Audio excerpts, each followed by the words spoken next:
பாருங்க குழம்பு நல்லா சுண்டி இருக்கு. அதே மாதிரி எண்ணெய் எல்லாம் புரண்டு மேல வந்திருக்கு.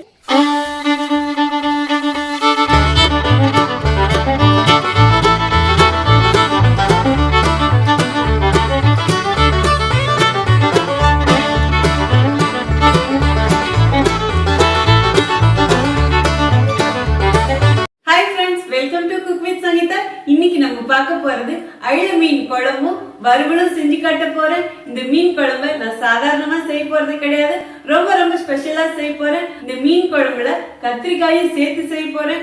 அது மட்டும் இல்ல, மீன் குழம்புனால எல்லாம் குழம்பு கொதிக்கும் போது மீனை போடுவாங்க, அப்படியே இன்னைக்கு செய்ய போறது கிடையாது. அப்ப எப்படிதான் சங்கீதா செய்ய போறேன் அப்படின்னு நீங்க கேட்கறது எனக்கும் கேக்குது.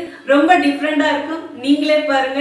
மீன் குழம்புனா யாருக்குதான் பிடிக்காது? எனக்குலாம் கொள்ள ஆசை. இந்த மீன் குழம்புக்கு சுட சுட சாதம், அது குண்டு குண்டு சாதமா இருந்தா அப்படியே சாப்பாடு உள்ள போயிட்டே இருக்கும், அவ்வளவு சுவையா இருக்கும். இது கூடையே தொட்டுக்க மீன் வறுவலும் இருந்தா சொல்லணுமா என்ன, சொர்க்கம் தாங்க. இவ்வளவு சுவையா இருக்கிற இந்த மீன் குழம்பு ரொம்ப சுவையாவும் எளிமையாவும் சங்கீதா ஸ்டைல செஞ்சு காட்ட போறேன். நம்ம சேனலை யாரெல்லாம் இன்னும் சப்ஸ்கிரைப் பண்ணலையோ சப்ஸ்கிரைப் பண்ணுங்க ப்ளீஸ். கீழே இருக்கிற பெல் பட்டனை மறக்காம ஆள் கொடுங்க, அப்பதான் நான் போடுற வீடியோ உங்களுக்கு உடனே உடனே வரும்.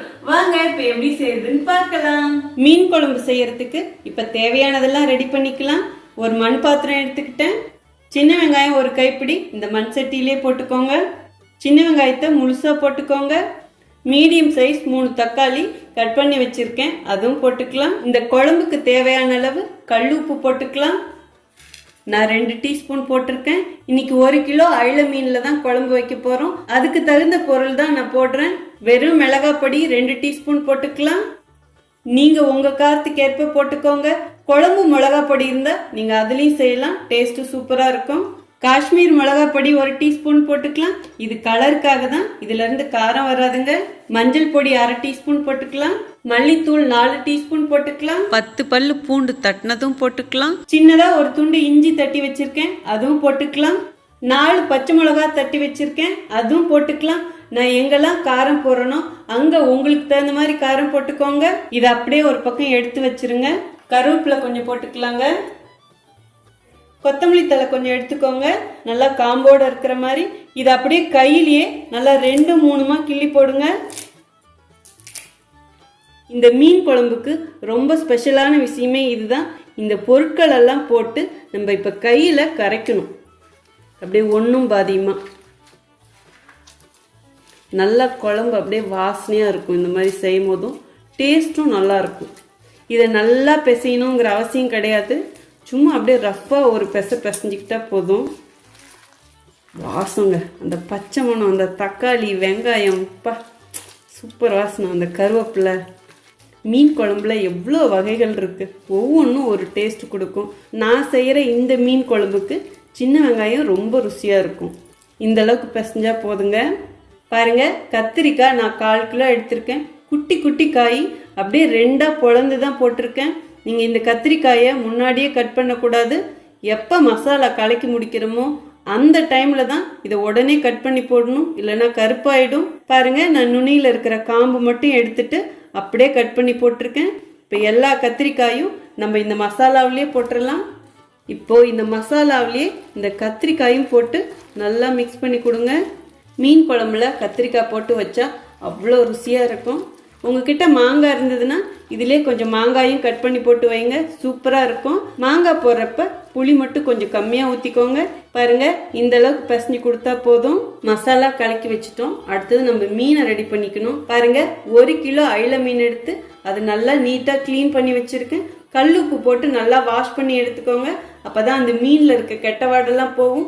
ஈவன் நீங்க மஞ்சள் கூட அதுல போட்டு கழுவலாம். நான் எடுத்திருக்க அயில மீன் குட்டி குட்டியா இருக்கு, அதனால முழுசா அப்படியே போட போறேன். இப்ப மீனையும் மசாலாவிலேயே போட்டுக்கலாம்.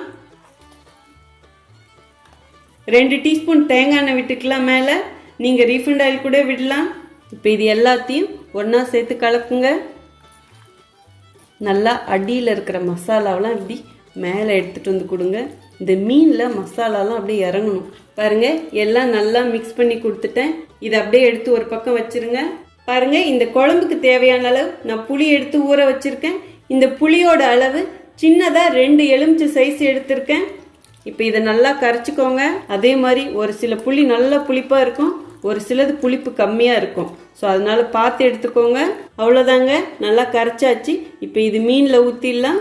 அப்படியே வடிகட்டினாப்புல இந்த புளி தண்ணி இதிலே ஊற்றிக்கலாம். இப்போ இந்த மீன் குழம்புக்கு தேவையான அளவு கொஞ்சமாக தண்ணியும் விட்டுக்கலாம். அப்படியே நல்லா மிக்ஸ் பண்ணியும் கொடுத்துருங்க. இந்த மீனுக்கு மேலே தண்ணி இருக்கிற மாதிரி ஊற்றிக்கோங்க, அப்போ கரெக்டாக இருக்கும். அவ்வளோதாங்க, மீன் குழம்பு கூட்டி வச்சுட்டோம். கூட்டி வச்ச மீன் குழம்பை இப்போ ஸ்டவ் மேலே வச்சுட்டேன். இப்போ ஸ்டவ் ஆன் பண்ணிடலாம். அடுப்பணல் நல்லா தூக்கி விட்டுடுங்க. கொதி வரத்துக்குள்ளே இப்படி லேசாக அடியில் எடுத்து கொடுங்க. ஏன்னா அடியில் சம்டைம்ஸ் பிடிக்கும். இது மண் சட்டிங்கிறதுனால என்னுடைய சமையலில் அதிகமாக நான் மண் சட்டி யூஸ் பண்ணுவேன். ப்ளீஸ் என்னை ஃபாலோ பண்ணுறவங்க உங்களுக்கு எப்போ முடியுதோ அப்போ இதே மாதிரி மண் சட்டி வாங்கி வச்சுக்கோங்க. காரக்குழம்பு, மீன் குழம்பு அதெல்லாம் மண் சட்டியில் வச்சா ரொம்ப டேஸ்ட்டாக இருக்கும். கொதி வர ஆரம்பிச்சிருச்சு. இப்போ அப்படியே சைடில் லேசாக எடுத்து கொடுங்க.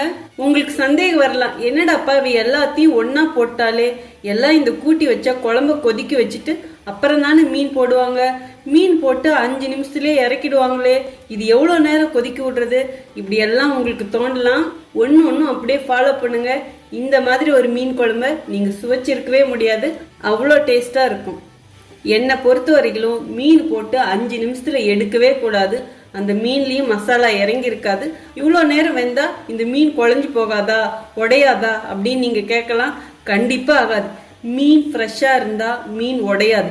பழைய மீனாக இருந்தால் மட்டும்தான் உடையும். இப்போ இந்த குழம்ப ஒரு கொதி வந்தவொடனே ஆஃப் பண்ணிடணுமா? கிடையாது. இந்த குழம்பு இன்னும் நல்லா கொதிச்சு கொஞ்சம் சுண்டி வரணும். ஒரு கொதி வந்துருச்சு இல்லைங்களா? நல்லா இந்த ஸ்டேஜில் உப்பு, காரம், புளி எல்லாம் இப்போ ஒரு வாட்டி பாருங்க. ஏதாவது பத்துலனா உங்களுக்கு ஏற்ற மாதிரி போட்டுக்கோங்க. இப்போ இன்னும் இது நல்லா கொதிச்சு வரட்டுங்க. இந்த ஸ்டேஜில் இந்த குழம்புக்கு இன்னும் கொஞ்சம் எண்ணெய் விடுங்க. நான் இப்போ தேங்காய் எண்ணெய் தான் விடுறேன். உங்கள் விருப்பம், நீங்கள் தேங்காய் எண்ணெயில் செஞ்சாலும் இது சூப்பராக இருக்கும். நல்லெண்ணெயிலையும் செய்யலாம், ஈவன் கடலை எண்ணெயிலையும் செய்யலாம், நல்லாயிருக்கும். இந்த எண்ணெயை எல்லா இடத்துலையும் படுற மாதிரி சும்மா அப்படி லைட்டாக எடுத்து கொடுங்க.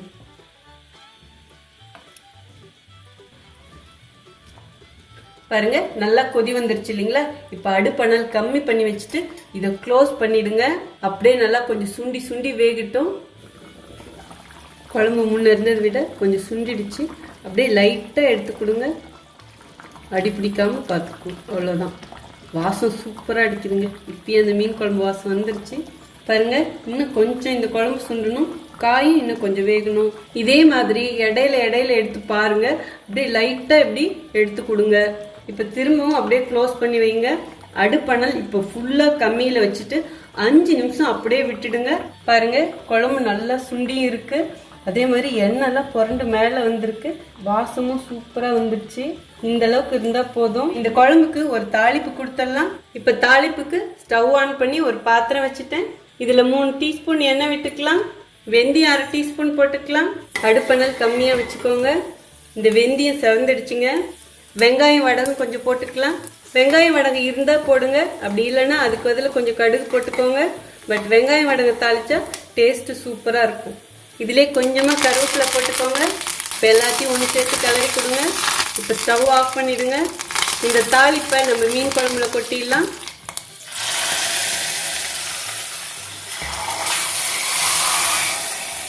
இப்போ இந்த தாளிப்பை இங்கே பாருங்க, அப்படியே லேசாக உள்ளே தள்ளி கொடுங்க. ரொம்ப போட்டு உள்ளே போட்டு அப்படியே கிளறி இந்த மீனை உடைக்கக்கூடாது. அவ்வளோதாங்க, சூப்பராக மணக்க மணக்க நம்ம மீன் குழம்பு ரெடி ஆயிடுச்சு. இந்த மீன் குழம்ப அப்படியே 5 நிமிஷத்துக்கு க்ளோஸ் பண்ணி வைங்க. அதுக்கப்புறம் எடுத்து சாப்பிடுங்க.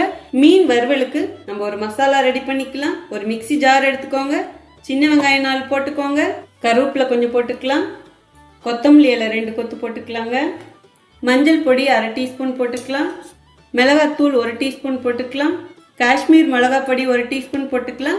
இது கலருக்காக தான், இதுல இருந்து காரம் வராது. 1/2 டீஸ்பூன் மிளகு போட்டுக்கலாம். மல்லிப்பொடி கொஞ்சமாக போடணும், 1/2 டீஸ்பூன் போடுங்க. இஞ்சி பூண்டு பேஸ்ட்டு 1 டீஸ்பூன் போட்டுக்கலாம். சோம்பு 1/2 டீஸ்பூன் போட்டுக்கலாங்க. 1 டீஸ்பூன் அப்படியே லெமன் ஜூஸ் புழிஞ்சுக்கோங்க. 2 டீஸ்பூன் எண்ணெய் விட்டுக்கலாங்க. 1 டீஸ்பூன் அரிசி மாவு போட்டுக்கலாம். அரிசி மாவு வேணாலும் போடலாம், கார்ன்ஃப்ளவர் மாவு வேணாலும் போடலாம். உங்ககிட்ட லெமன் ஜூஸ் இல்லைன்னா சின்னதாக ஒரு துண்டு புளி போட்டுக்கோங்க. 2 டீஸ்பூன் இப்போ இதில் தண்ணி விடுங்க. இப்போ இது ஒன்றும் பாதியமாக அரைச்சி எடுத்துகிட்டு வந்துடுறேன். பாருங்கள், இந்த மாதிரி அரைச்சி எடுத்துக்கணும். அயில மீன் 1/2 கிலோ நல்லா கழுவி எடுத்திருக்கேன். நம்ம மீன் குழம்புக்கு போக மீதி இருக்கிறத நான் வறுக்கிறதுக்கு எடுத்துக்கிட்டேன். இதில் சின்னது பெருசு எல்லாம் கலந்துருக்கு. ரொம்ப பொடியாக இருக்கிற சைஸும் இருக்குது. இப்போ நம்ம அரைச்சி வச்ச மசாலாவையும் இதிலே ஊற்றிக்கலாம். நீங்கள் மசாலா அரைக்கும் போது உப்பு போட்டு அரைச்சிக்கோங்க. நான் உப்பு போட மறந்துட்டேன். பாருங்கள், நான் தூள் உப்பு இதோட 1/2 டீஸ்பூன் சேர்த்துக்கிட்டேன். நீங்கள் தேவையான அளவு உப்பு போட்டுக்கோங்க. இந்த மசாலாவிலே கலக்கிறேன் நல்லா. இப்போ மீனில் எல்லாத்தையும் ஒன்று சேர்த்து கலக்கி கொடுங்க. கொஞ்சம் சைஸு பெருசாக இருந்தால் நம்ம இந்த மீனில் அப்படியே லைன் போட்டு விட்டோமா நல்லா உள்ள மசாலாலாம் இறங்கிட்டு சாப்பிடும்போது நல்லாயிருக்கும். இதை எல்லாத்தையும் நல்லா மிக்ஸ் பண்ணிவிட்டு உப்பு காரம் கரெக்டாக இருக்கான்னு இந்த மசாலாவை கொஞ்சம் டேஸ்ட் பண்ணி பாருங்கள். ஏதாவது பத்தலைன்னா கொஞ்சம் அட்ஜஸ்ட் பண்ணி போட்டுக்கோங்க. கொஞ்சமாக கருவேப்பிலை போட்டு நல்லா மிக்ஸ் பண்ணி கொடுங்க. இந்த மீனோட கருவேப்பிலை சேர்த்து பொரிக்கும் போதும் நல்லா வாசனையாகவும் டேஸ்டாகவும் இருக்கும். நல்லா மிக்ஸ் பண்ணியாச்சுங்க. இப்போ இதை 1/2 மணி நேரம் அப்படியே ஊற விட்டுருங்க. அதுக்கப்புறம் எடுத்து நம்ம வறுத்துக்கலாம். இப்போ மீன் பொரிச்சிக்கலாம். அதுக்கு ஸ்டவ் ஆன் பண்ணி ஒரு பேன் வச்சுட்டேன். இப்போ தேவையான அளவு இதில் எண்ணெய் விட்டுக்கலாம். எண்ணெய் சூடாகிடுச்சு பாருங்க. இப்போ நம்ம மசாலா தடை வச்சு மீனும் இதிலே போட்டுக்கலாம்.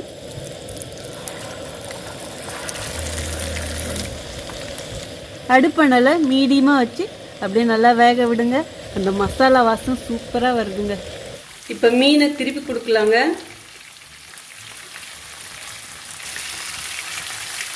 இப்போ அடுத்த பக்கமும் நல்லா செவக்குட்டுங்க. நல்லா பொரிஞ்ச மீன்லாம் இப்போ எடுத்துடலாங்க. வேற ஒரு பிளேட்டில் எடுத்து வச்சிடலாம்.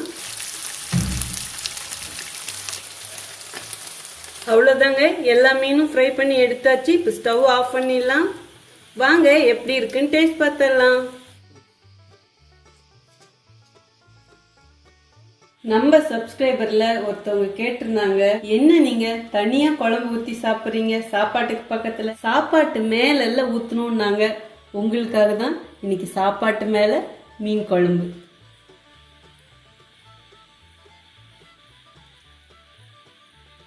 அயில மீன் ஃப்ரை. ஆஹா, அப்படியே மொறு மொறுன்னு. அவ்வளோதாங்க, சூப்பரா மணக்க மணக்க நம்ம அயில மீன் குழம்பும் அதுக்கு சாப்பாடும் ரெடி ஆயிடுச்சு. கூடவே தொட்டுக்க அயில மீன் ஃப்ரை. இப்ப எல்லாம் சேர்ந்து ஒரு பிடி பிடிச்சிட வேண்டியதுதான். எதை முதல்ல சாப்பிட்றது ஒரே குழப்பமா இருக்கே. ஃபர்ஸ்ட் குழம்பு சாப்பிட்டுருவோமா? ஆஹா, அயில மீன் அப்படி ஓரமா வச்சுட்டு ஆஹா ஆஹா, சரியான சூடு. ஃபர்ஸ்ட் இந்த குழம்பும் சாதமும் சேர்த்து சாப்பிட்டு பார்த்துருவோம். வாவ், ஓ மை காட், செம்ம டேஸ்ட்டுங்க. சும்மா காரம்லாம் சுருன்னு இருக்கு. ஏன்னா பச்சை மிளகா இடிச்சு போட்டோம்ல, காரம் சுருன்னு இருக்கு. பட் தொண்டைக்கு இதமாகவும் அந்த பச்சை மிளகா இடிச்சு போட்டதோட ஒரு வாசனை இருக்கு பாருங்க. நிஜமா சொல்றேன், சூப்பரா இருக்கு. காரஞ்சாரமா சாப்பிடணும்னு நினைக்கிறவங்க இதே மாதிரியே செய்யுங்க, சூப்பரா இருக்கும். மீன் குழம்புனா கொஞ்சம் காரம் தூக்கலா இருக்கணுங்க, அப்பதான் நல்லா இருக்கும். புளிப்புலாம் கரெக்டாக இருக்கு. இப்போ மீனோட வச்சு சாப்பிட்டு பார்த்துருவோம். வா, செம்மையாக இருக்குங்க. இந்த மீனில் அப்படியே மசாலாலாம் ஒட்டிக்கிட்டு சூப்பராக இருக்கு. கூடையே கத்திரிக்காய். இந்த கத்திரிக்காயெலாம் நான் இப்போ சாப்பிட மாட்டேங்க, எனக்கு பார்க்க ரொம்ப பிடிச்சிருக்கு. இப்போ சாப்பிட்டு இதோட அழகை நான் கெடுக்க விரும்பலை. கொஞ்ச நேரம் நான் சாப்பிட்ற வரைக்கும் நீங்களும் அப்படியே பார்த்து ரசிங்க. நிஜமாக சொல்கிறேன், இந்த மீன் குழம்பு அவ்வளோ ருசியாக இருக்குது. நம்ம கையாலேயே எல்லாம் அப்படியே கரைச்சி வச்சோம் பாருங்க, சூப்பராக இருக்குங்க. நான் என்ன அளவுகள் போட்டனோ அதே மாதிரியே குழம்பு ட்ரை பண்ணுங்க, அவ்வளோ ருசியாக இருக்குது. கோல்டு பிடிச்சிருக்குப்ப இந்த மாதிரி கொஞ்சம் அப்படியே காரசாரமாக வச்சு சாப்பிடுங்க, சும்மா அப்படி இருக்கும். தொண்டைக்கு அவ்வளோ இதமாக இருக்கும். இந்த மீன் வறுவலும் இப்போ சாப்பிட்டு காமிச்சிடுறேன். உங்களுக்கு சத்தம் கேட்குதா? கிறிஸ்பியாக இருக்கு. மசாலா அப்படி இருக்குது, வேற லெவலில். உப்பு காரம் எல்லாம் கரெக்டாக இருக்குது.